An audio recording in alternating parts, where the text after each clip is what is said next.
Hello everyone, কেমন আছো সবাই? আশা করছি সবাই খুব ভালো আছো আর আমিও ভীষণ ভালো আছি।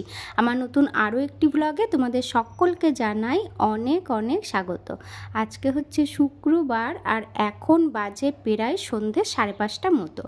তো বেশিরভাগ দিনই আমি তোমাদের সাথে শেয়ার করি আমি সকালে কি কি কাজকর্ম করি সেইগুলো। তো আজকে ভাবলাম আমি বিকেল থেকে রাত 10:30 পর্যন্ত কি কি কাজ থাকে আজকে সেইগুলোই তোমাদের সাথে শেয়ার করব। তো চলো দেখতে থাকো আজকের ব্লগটা, আশা করছি তোমাদের ভালো লাগবে। এই যে পুঁই শাক গাছটা দেখছো, এটা আমাদের বাড়ির উঠোনে একটা ছোট্ট চারা গাছ হয়েছিল। তো উঠোনে না থাকে না, কেননা ঝাঁটমাত দেওয়া পরে তো সেইখানে কি হয়, মরে যায় ঝাঁটামাটা লেগে। তো মা বললো যে এই গাছটাকে তুলে টবের মধ্যে লাগিয়ে দাও। তো আমি তখন এই গাছটাকে তুলে এনে টবের মধ্যে শুধুমাত্র গোবর সার আর মাটি ভালো করে মিশিয়ে নিয়ে তারপরে লাগিয়েছিলাম। তো দেখো এই পুঁই গাছটা না অনেকটা লম্বা হয়ে গেছে, আর যেহেতু এটার কোনো বাউনি পাইনি তো এটা লম্বাই হয়ে যাচ্ছিলো। তো তাই ভাবলাম যে এই ডাঁটাটাকে এবার কেটে ফেলি, যেহেতু কালকে না আজকে অনেকগুলো ইলিশ মাছ আনা হয়েছে। তো ভাবছি যে কালকে ইলিশ মাছের মাথা দিয়ে এই পুঁই শাকের ডাঁটাটা রান্না করব। আর একটা কথা কি বলো তো, বাজার থেকে কিন্তু আমরা কিনে খেতেই পারি, কিন্তু বাড়িতে যদি আমরা নিজের হাতে কোনো গাছ লাগাই না, আর সেটা যদি হয়, সেটার কিন্তু স্বাদটা কিন্তু দ্বিগুণ হয়। যেহেতু বাড়িতে তো সেরকমভাবে আমরা সার মার দিই না। তো যাই হোক, পুঁই ডাঁটাটা কিন্তু ভীষণ লম্বা হয়েছে জানো তো। তো কেটে নিয়ে আসলাম, আর ওদিকে হচ্ছে মা সন্ধ্যা দিচ্ছে। আর সকালবেলায় যেমন প্রথম কাজটা হচ্ছে চা করা, তো সন্ধেবেলাতেও কিন্তু আমাদের চা খেতেই হবে আর কি। আর সকালের দিকটা একটুখানি আমরা লিকার চাই খাই, কেননা সকালের দিকে না একদমই দুধ চা খেতে ভালো লাগে না, মনে হয় মুখটা একটু টক টক হয়ে যায়। তাই সন্ধেবেলায় হচ্ছে একটুখানি দুধ চা করলাম। আর আজকে চাটা একটু কম হয়ে গেছে, আমার কাছে কম হয়ে গেছে। মা যেহেতু বেশি চা খায় না, মা অল্প করেই চা খায়। তো মা ঠিকঠাকই ছিল, আর আমি না একটুখানি বেশি করেই চা খেতে পছন্দ করি। তো আমার একটু কম হয়ে গেছিলো। তো যাই হোক, খাওয়া দাওয়া হয়ে গেছে। আর রাতের বেলা ভাবছি, ছেলে বলল যে চিল্লি চিকেন খাবে। ও অনেক দিন থেকেই বলছিল আমাকে যে আমাকে চিল্লি চিকেন বানিয়ে দাও। তো ভাবলাম যেহেতু রাতে রুটি বানাবো, তো রুটির সাথে চিল্লি চিকেনটা খেতে কিন্তু বেশ ভালোই লাগে। তো আমি এখানে চিলি চিকেন বানানোর জন্য সমস্ত কিছু বার করে নিয়েছি। তো চলো, এগুলো এবার কাটাও হয়ে গেছে, এবার এগুলোকে ধুয়ে একটুখানি পরিষ্কার করে নিই। প্রত্যেকটা দিনই আমার সকালের দিকে যেরকম কাজ থাকে, তেমনি কিন্তু আমার বিকেলেও অনেকটাই কাজ থাকে। আর তফাৎ শুধু একটাই, যে সকালের কাজগুলো না একটুখানি তাড়াহুড়ো করে করতে হয় ব্যস্ততার সাথে, আর বিকেলের দিকের কাজগুলোতে অত একটা তাড়াহুড়োর ব্যাপার থাকে না।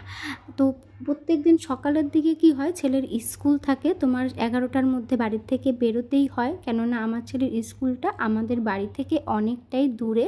আর বিশেষ করে কি বলো তো, আমার ছেলের স্কুলে যেতে হয় নৌকো পার হয়ে, তার জন্য না বাড়ির থেকে একটু আগেই বেরোতে হয়। তো চেষ্টা করি ছেলেকে স্কুলে দিয়ে আসার আগে পুরো রান্নাঘরের কাজ সম্পূর্ণ পরিপাটি করে গুছিয়ে তারপরে স্কুলে যাওয়ার।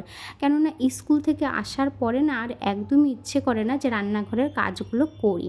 আর বিকেলের দিকে তো সেই সমস্ত কোনো কাজ চাপ থাকে না। তো বিকেলের কাজটা কি হয়, একটু আস্তে ধীরে করে করতে পারি, কিন্তু কাজ কিন্তু একই থাকে। আর যেদিন রান্নার চাপটা থাকে না রাতের বেলায়, সেদিন একটু কাজটা কম থাকে। তো যাই হোক, তোমাদের সাথে কথা বলতে বলতে আমার রুটিগুলো এদিকে বানানো হয়ে গেছে। আর জানো তো, সব থেকে মজার কথা হচ্ছে, আমি না বিয়ের আগে তো দূরের কথা, বিয়ের পরেও একদমই রুটি বানাতে পারতাম না। আর রুটি জানো তো খাওয়ার খেতে আমার খুব একটা যে ভালো লাগতো তাও না। তার জন্য অতটা শেখার আগ্রহও ছিল না। আর প্রথম তাও একটু চেষ্টা করতাম বানানোর, তো সেটার না আর মুখে দেওয়ার মতো ছিল না। নিজেই নিজের রুটিটা খেতে পারতাম না, এতটাই শক্ত হতো। তো এখন আস্তে আস্তে অনেকটাই সেরকম একটা যে পারফেক্ট বানাতে পারি তা না, কিন্তু অনেকটাই রুটি বানানো শিখে গেছি। বলে না, মানুষ অভ্যাসের দাস, তুমি যেরকম অভ্যাস করবে সেরকমই হবে। তো আস্তে আস্তে রুটি বানানোটাও শিখে গেছি। মানুষ চাইলে কি না পারে বলো, সবাই একটু চেষ্টা করলে সবই আমরা করতে পারি, বিশেষ করে মেয়েরা।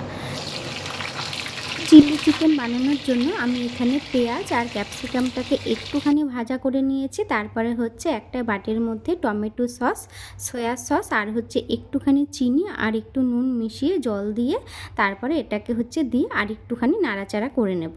আর এর মধ্যে একটু চিলি সস দিলেও ভালো হতো, আর আমার কাছে যেহেতু চিলি সস নেই তাই আমি দিইনি।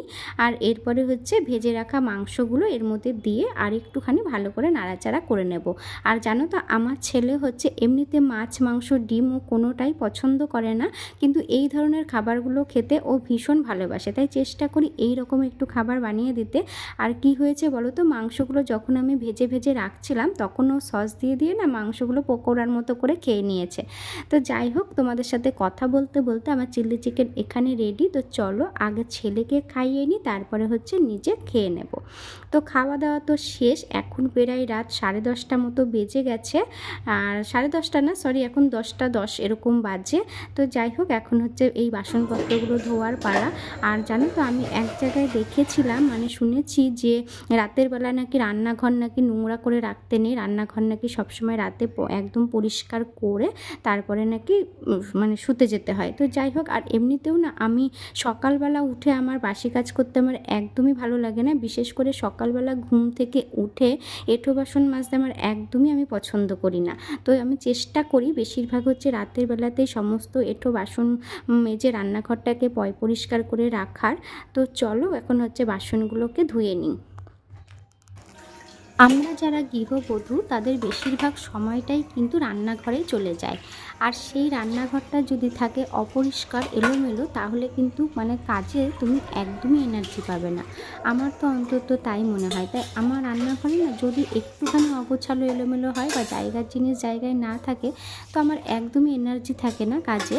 তো সবসময় চেষ্টা করি যে রান্নাঘরটাকে একটু সুন্দর করে গুছিয়ে রাখার, একটু পরিষ্কার করে রাখার। আর শুধু রান্নাঘরই বলবো কেন, দেখবে শোবার ঘরটাও, বেডরুমটাও যদি দেখি যে বিছানাটা একটু এলোমেলো হয়ে আছে বা একটু অগোছালো হয়ে আছে, তাহলে মানসিক দিক থেকেও একটা দেখবা শান্তি থাকে না। আর যাদের বাচ্চা আছে তাদের কিন্তু একটু বিছানা এলোমেলো হবেই, সে তুমি যতবারই পরিষ্কার করো না কেন, যতবারই বিছানা গোছাও না কেন, কারণ আমার বাচ্চা আছে আমি জানি। আর বাচ্চা থাকলে একটু মানে বেডরুম বিছানা বলো একটুখানি এলোমেলো হবেই, সেটা কিন্তু নিয়ে, সেই জিনিসটা নিয়ে কিন্তু কথা বললে হবে না যে সব বাচ্চা আছে তাও বিছানা সবসময় পরিষ্কার থাকবে। তো এইগুলো অনেকেই বলে, কিন্তু যাই হোক এরকম একটু অগোছালো হবে, তবু আমরা চেষ্টা করি যে একটু সুন্দর করে গুছিয়ে রাখার। তো যাই হোক, আমার তোমাদের সাথে কথা বলতে বলতে আমার রান্নাঘরের অর্ধেকটা কাজ হয়ে গেছে। আর তোমরা কিন্তু অবশ্যই জানিও যে আমার আজকের ভ্লগটা তোমাদের কীরকম লাগলো। আর যদি ভালো লেগে থাকে তাহলে প্লিজ একটা লাইক করে দিও, আর শেয়ার করতে ভুলে যেও না। আর এই রকম ভিডিও যদি তোমরা আরও দেখতে চাও তাহলে প্লিজ আমার চ্যানেলটিকে সাবস্ক্রাইব করে আমার পাশে থাকতে পারো। আমি চেষ্টা করব তোমাদেরকে আরও নতুন নতুন ভ্লগ উপহার দেওয়ার। তো যারা অলরেডি আমার চ্যানেলটি সাবস্ক্রাইব করে দিয়েছো তাদেরকে জানাই অসংখ্য অসংখ্য ধন্যবাদ। তো এখন প্রায় রাত 10:30 বা 11:15 মতো হয়তো বাজে। তো আমার সমস্ত কাজ কমপ্লিট। তো দেখা হবে নতুন কোনো ভ্লগে। আজকের মতো টাটা।